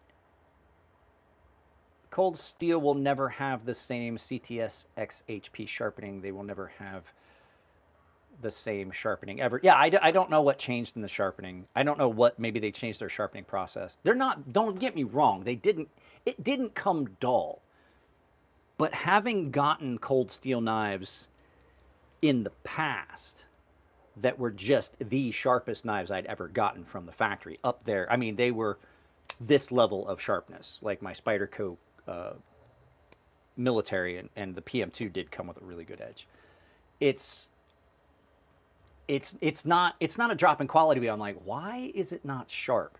I do have to say, there are only a couple companies that ever did CTS XHP that, like, I'm like, oh, that's good. I don't like CTS XHP. There's some of the steels, and people are like, well, that's just stupid. Like, why don't you like it? I'm like, it's my personal preference. It's not that it's a bad steel. It's just that I don't like the qualities of that steel. It's why I don't like MagnaCut. MagnaCut is amazing steel. For some applications, it's probably going to be perfect. For me, I don't like it. I reached a point with 20CV, S90V, S125V, and a couple other steels that are out there. Like, there are some newer steels that are coming out. Those are where I'm at on, like, the super steel spectrum, and then I'm like a 14C28N guy. Like, I like some of the more budget steels. I like RWL 34. RWL 34 is an exception. It's a really, really good steel, but it's not a newer steel. It's been out for a very long time. It was a Loveless collaboration to develop that steel. But XHP on the Demco, I don't like XHP in most knives. And I haven't seen their XHP, but I do know that the Demco, oh, what was it? The AUS 10? It was trash. It was trash. My buddy has one, and I sharpened it for him. I'm like, bro, I can't deburr this. Like, it just is, it was horrible, horrible. I've made knives in S110V, or I'm sorry, S125V, and I've taken them up well beyond the 67 Rockwell level. Like, I've got one, if you watch the video I did about sharpening a knife, or the new sharpening stone, you can score glass with that knife. And it's a knife that I made, and I borrowed it specifically because I wanted to test the sharpening stones that Aiden there sent me. Burnt D2. But the AUS 10 that came out on those knives just was not good. It really was not good at all. I was very disappointed with it, and to the point where I told him he needed to send that knife back. I mean, I got it to an acceptable sharpness level, but it just was, it was so hard to deburr. And I still am not happy with the edge on it, but he got one in 3V to replace it. It was the 80, was it the 80-20.5? Is that what it was? I'm not a fan of Van Ax. I'm not a fan of a lot of the nitrogen steels. I don't like Nitro V as much. I'm starting to like it in certain applications. This knife is in Nitro V. I don't necessarily hate it in this. I didn't like AEBL. I don't like AEBL. This knife's in AEBL. It's one of the best knives I've got. The way the heat treat was done on this. The problem is a lot of times, well, not a lot of times, the problem is the heat treat is always what is going to make or break a knife in any steel. You can make a knife in steel, and if you get a good heat treat on it, it's great. I didn't like AEBL because a lot of people, the way they were heat treating it, the edge didn't do what I wanted. Like, it just wasn't the edge I wanted on that steel. This is an exception, AEBL. Aaron Frederick's knives, that's an exception. The heat treat he does on his custom knives, absolutely, absolutely incredible. For the most part, I don't like it. I don't. I've seen Spyderco is really good, but I don't like their knife designs. Is there a company that would be recommended? There's a lot of companies out there. If you're looking for American made, I'm gonna tell you right now, it's a hard push to find. It's a hard push to find companies in the United States that are making knives, and this is sad to say, that, oh, we're going to do a video. Okay, so Raccoon Custom, I'll come back around to this, but Alex over at Outdoors 55 and I are talking about doing a video. We're going to do it on his channel where we talk about steels and why I'm not a fan of a lot of the new super steels. So, but I don't think GSM sucks. I think that people just think that GSM sucks because this is post GSM buyout in a custom sheath. This is an awesome knife. I don't see any issues with it. The OSS I have, post GSM buyout in a custom sheath, because sheaths are garbage. This, I don't see any issue with the level of quality on this knife. I don't think GSM post buyout knives suck. Post GSM buyout, this is a great knife. Now that it doesn't get dull every time I pull it out of its sheath.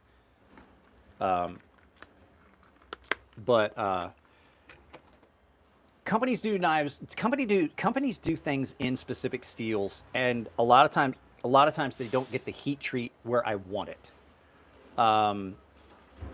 So it winds up that then you pay the premium for that higher end knife, and then you don't get what you're paying for. That's why a lot of companies, I look at what their heat treat is on 20 CV.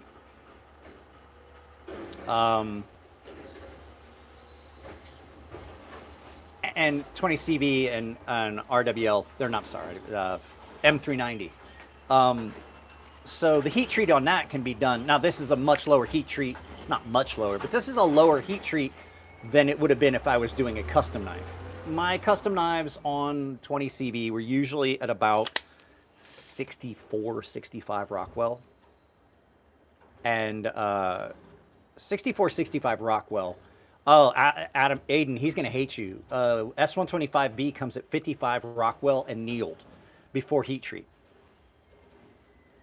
This comes at like 20 CV comes at like 35 or 40 annealed. 55 Rockwell annealed. There are knives that leave factories at 55 Rockwell. But at any rate, yeah, just heat treat in general is one of those things that gets screwed up. But I think that the problem is that companies try to go for toughness in some of these steels, and so they go lower on the spectrum, which is what people were justifying when I'm sorry, not Maximet, MagnaCut came out. So they were like, oh, well, we ran it softer, so it's tougher. Well, you didn't get anything because that steel was designed to give you the optimal toughness and hardness and everything at a specific range that they came up with. When I would do my 20 CV and M3, if I did it in M39, it was usually about 64, 65 Rockwell. And people are like, oh, now it's brittle. No, that's like, this is, I think, at 61, 62, if I remember correctly, on this. If you do a custom knife and you run it at that Rockwell and you look at it, it's, how high does a Rockwell have to be for the blade to shatter? My buddy Robert had a blade shatter years ago. Well, it depends on the heat treat. If you've got a flaw in the heat treat or something like that, it can be bad. Or if it didn't heat treat properly, or if it didn't get cooled at the proper rate, a lot of things can go wrong in heat treat. I've ruined knives in heat treat. I've had knives crack during the heat treat process and things like that. And sometimes it's not a matter of the heat treat. Sometimes it's a matter of the steel itself. But so when I would make these custom knives, people were like, oh, that's too high. It's going to chip. It's going to crack. It's going to do that. And I made knives that people pried doors open with and things like that out of 20 CV. 20 CV, there's a range, like the production heat treat isn't set at 61, 62 because that's the best heat treat for it. It's set at that because if you go much higher, you burn up your machines when you're trying to grind it for production purposes. If you don't care about how many belts you go through while you're hand grinding on a 2x72 knife grinding belt, like a belt grinder with a 2-inch wide 72-inch belt, if you don't care how many belts you go through, you can absolutely get, beyond that. And when you go into that 64, 65 Rockwell level on 20 CV, you get more carbides. You get a little bit less rust resistant. So all of my custom knives had a tendency to rust a little bit more. And so when you get a little bit more possibility of oxide on it, hang on a second. Tell Paul Mancino I'm doing a live feed right now. Okay. So you can get beyond the average wear resistance, impact resistance, strength of toughness of that by going further up. A lot of times companies think, oh, well, I got to go down. Well, if the average production rate is 61, 62 on 20 CV or 62, 63, going down doesn't get you more toughness. Going up technically would get you more toughness. wear resistance, more carbides forming, and things like that. I don't know that much about some of the other steels, but like for S125V, we went well above the average on the HRC, and we got extreme wear resistance. Like the knife that I sharpened for my buddy Tino in that video, I made that knife for him specifically at that Rockwell. Are you guys losing audio when those notifications pop up? I'm just curious. So that Rockwell that I ran it at was well above what you would ever have gotten a knife from a factory in. And I've only ever had to sharpen that knife for him twice. And one of them was because I wanted to sharpen it for a video. And so I took the edge all the way off of it. So companies say things and other knife makers say things. And a lot of times it's not based on actual fact. So we're not going to talk politics. So guys, I don't want politics. I don't want religion, any of those things on the channel. So if you're in here and you're going to post that, it's not a good idea. It's not going to get you anywhere. You're just going to find that you no longer can comment. So hang on a second. I'm looking for something here. At any rate, there's a lot of things that are said, and unless you really investigate it and look at it, it's not necessarily... I wouldn't take a knife company's opinion on the heat treat. I would talk to custom knife makers, guys that do it for a living and things like that, because companies are going to tell you something that they're doing that might be a cost-saving measure, and they're going to try and make it out to be, like, oh, we're doing it so that the knife's more reliable and more resilient, things like that. Because they're in the market to make money.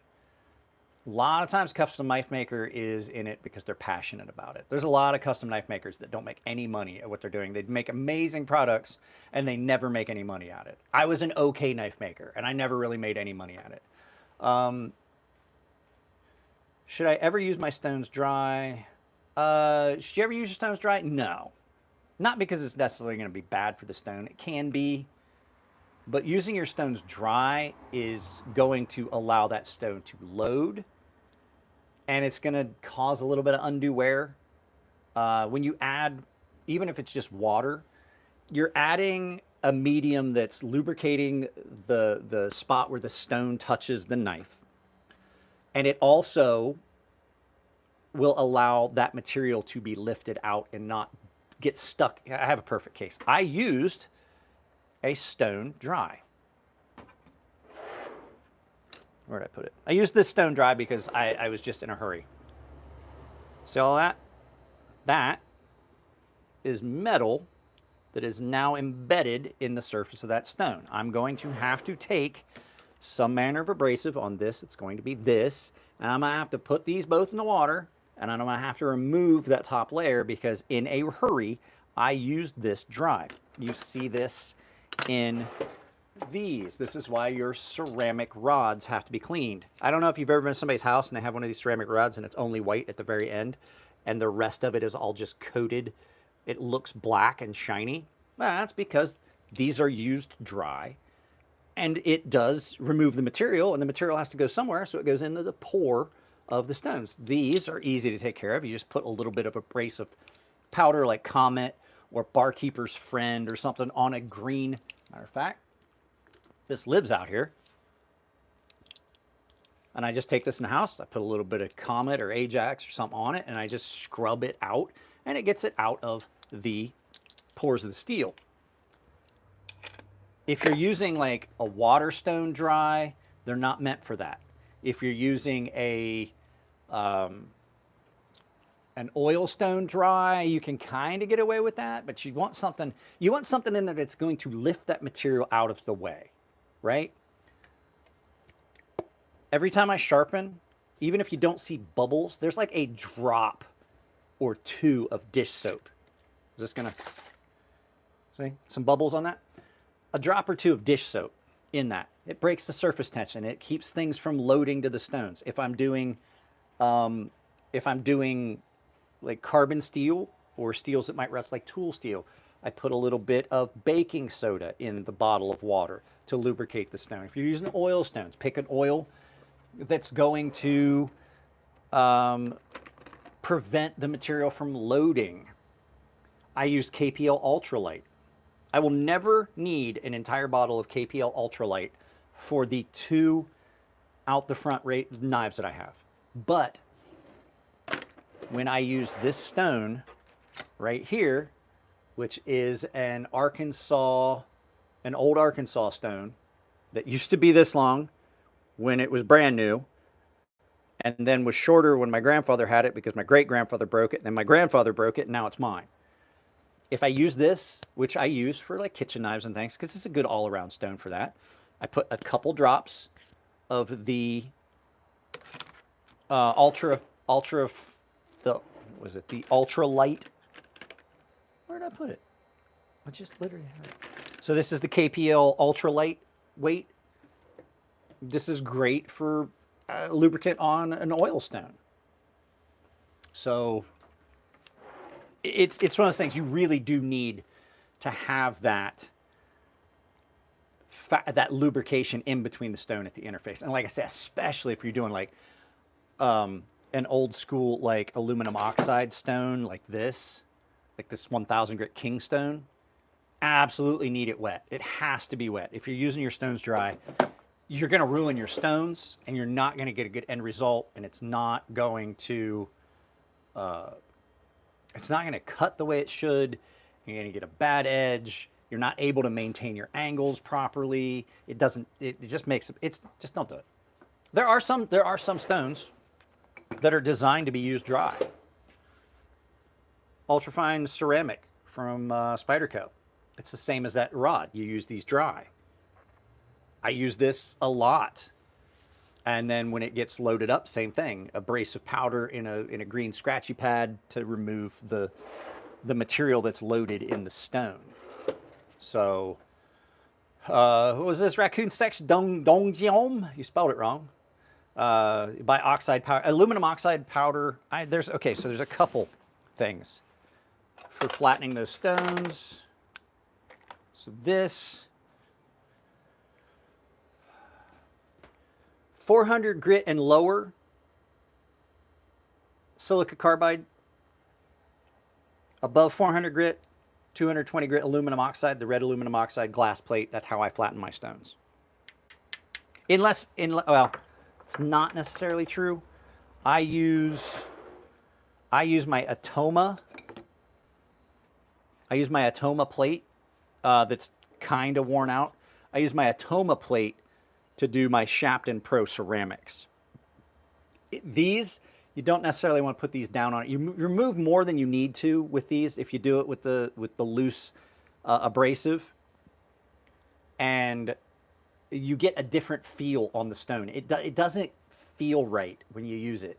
And so this, because it's the right size, this is what I use to flatten these Shapton Pros.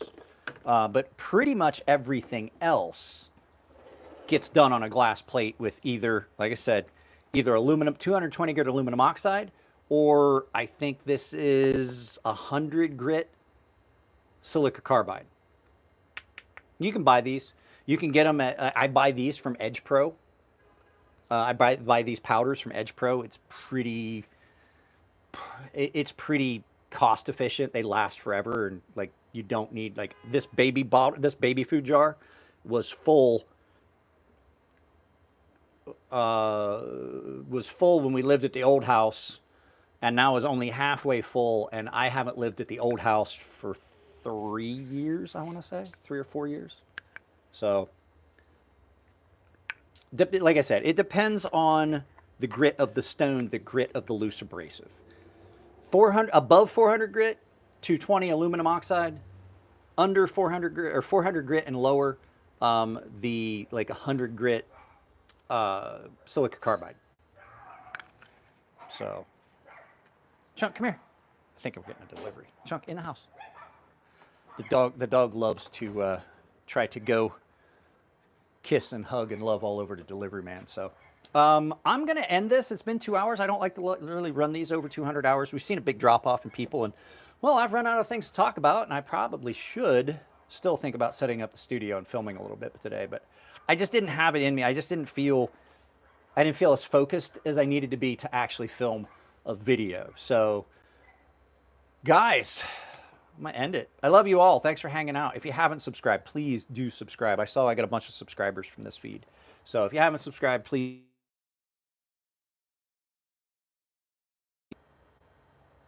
Am I back? So yeah, if you haven't dropped us, can you hear me? I know we lost audio for a second.